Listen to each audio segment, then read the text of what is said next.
The clinking of glasses upstairs, the muffled roar of laughter, the rich, almost tangible scent of roasting meat. It all bled through the thick, unyielding wooden door like a physical pressure, a suffocating blanket pressing in. Each distinct sound, sharp and clear despite the barrier, was a tiny pinprick, a constant, insistent reminder of what I wasn't a part of, what I'd been deliberately and unequivocally excluded from. The cool, damp concrete floor seeped through the thin, worn soles of my shoes, a stark, chilling contrast to the imagined warmth and effervescent conviviality happening mere feet above my head, a world away. I traced the faint, irregular lines etched into the cement with my finger, the rough, granular texture of familiar, if bleak, comfort, the only consistent comfort I'd known in this house for a significant period of time. It had all begun, as these insidious things often do, with a deceptively casual remark, a throwaway line delivered with practiced ease. "Oh, darling, you'll be such a help down here, won't you? We'll need you to keep an eye on things." My father's voice, smooth as polished marble, laced with that particular brand of subtle condescension he so expertly reserved for me, had drifted down the short flight of stairs. He gestured vaguely, almost dismissively, towards the basement entrance with his wine glass, already halfway through his preamble to whatever elaborate social maneuvering he was about to undertake with his esteemed, and no doubt equally self-important, guests. And just like that, with a heavy, resonant thud, the thick door had swung shut behind me, the metallic click of the lock echoing with an unnerving, absolute finality. He hadn't even bothered to look at me, his gaze already fixed on the world beyond the threshold. My mother, bless her gentle soul, had offered only a weak, apologetic smile from the top of the stairs, a familiar expression that had always spoken volumes, a silent apology that translated to, "I'm so sorry I can't protect you from this." I wasn't exactly surprised, not truly. Being the family scapegoat, the inconvenient truth that disrupted the carefully curated illusion, had long since become my assigned, if unspoken, role.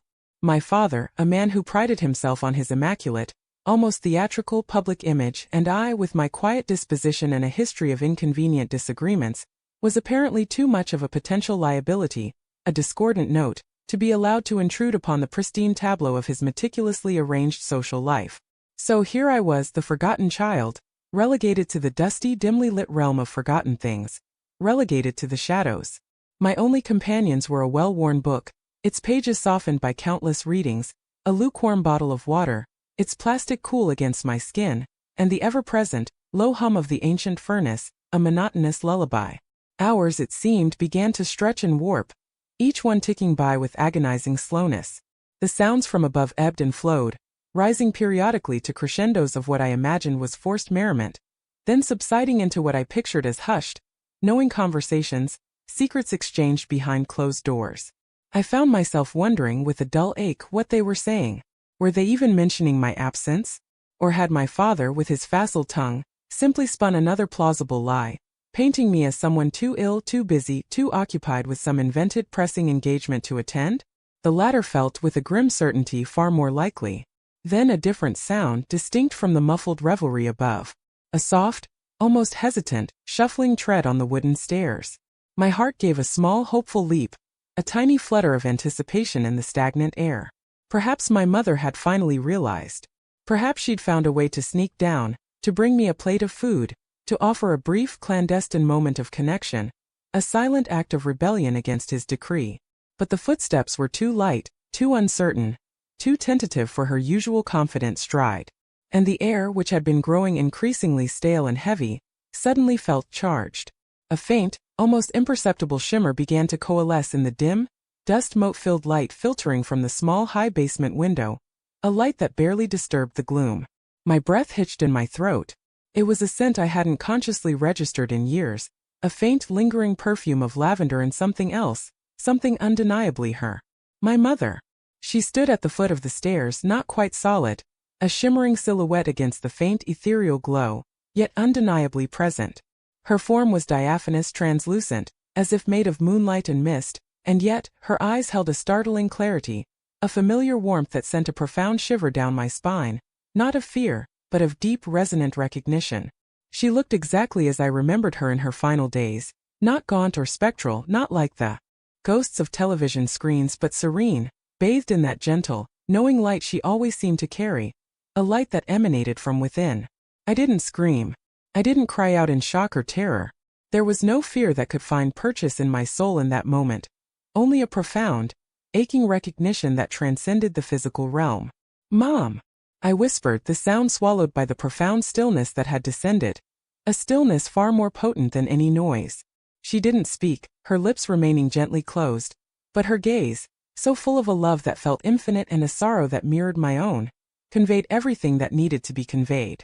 She raised a hand not to touch me, not to bridge the physical distance, but as if to simply acknowledge my existence, to offer a silent, profound solace that words could never capture. In that moment, surrounded by the discarded remnants of the past, the forgotten furniture draped in dust sheets, and the spectral, luminous presence of the woman, I missed more than words could express. Something fundamental shifted within me. The shame, the deep-seated hurt, the gnawing sense of injustice that had been my constant, unwelcome companion for so long, began to recede, to loosen its suffocating grip. Replaced not by anger or bitterness, but by a cold, quiet, and unwavering resolve. My father's games, his relentless need for absolute control, his casual, often devastating cruelty, they suddenly seemed so small, so utterly insignificant in the grand scheme of things, the petty squabbles of a man blinded by his own ego. She lingered for a few more moments, a silent, beautiful testament to a love that transcended even the veil between worlds, a love that remained unwavering and pure. Then, as gradually and as gently as she had appeared, she began to fade, her form becoming less defined, the lavender scent dissipating like mist in the morning sun, leaving behind only the damp, earthy smell of the basement, a smell I had come to associate with my confinement. The profound silence that followed was more potent, more resonant, than any sound could have ever been. I stood there for a long moment, taking a deep, steadying breath that filled my lungs, anchoring me to the present. The decision, crystallizing in my mind, wasn't born of a sudden surge of fury, but of a newfound crystalline clarity, a clarity gifted to me by the apparition of love. My father wanted his perfect evening. He wanted his guests to see him as the magnanimous host, the benevolent patriarch, the pillar of the community. He thought he had successfully silenced me, banished me to oblivion, to be forgotten in the depths of his grand design. He was wrong, terribly wrong. When the party had finally wound down, the last car pulling away from the curb with a soft crunch of gravel, I emerged from the basement. The house was quiet, unervingly so, filled with the lingering, cloying scent of expensive perfume and the faint, acrid tang of cigar smoke. My father was in the living room, a solitary figure by the dying embers of the fire, nursing a final brandy, his tie loosened, a self-satisfied smirk playing on his lips, the picture of a man pleased with his evening's performance. He looked up as I entered, his expression shifting from one of mild, almost bored surprise, quickly masked by a practiced, genial smile that didn't quite reach his eyes. "Ah, there you are. Everything all right down there?" I walked past him, my movements deliberate, my gaze fixed on some unseen point ahead. I didn't need to meet his eyes. The knowledge I carried was far more potent. I went into the kitchen, the bright, sterile silence of the room, a stark contrast to the shadowy, oppressive atmosphere of the basement. I poured myself a glass of water, my movements calm, measured, betraying nothing of the profound internal shift that had occurred. He followed me, his footsteps heavy on the polished floorboards, a subtle but undeniable weight that spoke of an unspoken demand for an explanation, for my immediate subservience. "Did you have a good time?" he asked, his tone the patronizing, condescending lilt of a man addressing a wayward child, a tone he clearly expected me to accept and acknowledge. I turned slowly, holding the glass of water, its coolness a grounding sensation. My voice was steady, remarkably so, devoid of any accusation, any trace of the raw emotion that he so expertly wielded as a weapon. "I saw Mom," I said, my gaze finally meeting his directly, holding his for a beat longer than he was accustomed to. His practiced smirk faltered, the corners of his mouth twitching, replaced by a flicker of confusion, quickly morphing into a definite unease. "She came to visit me in the basement." He scoffed, a dismissive, almost contemptuous sound that he clearly believed would silence me. "Don't be ridiculous. You were down there alone. Perfectly alone." "She was there," I reiterated, my voice remaining calm, unwavering. "She looked just like she did before. She smiled at me." I took a slow, deliberate sip of water, letting the silence stretch, letting my simple words hang in the air, potent and undeniably unsettling. His face, usually a mask of composed authority, began to betray him, the carefully constructed facade starting to crumble.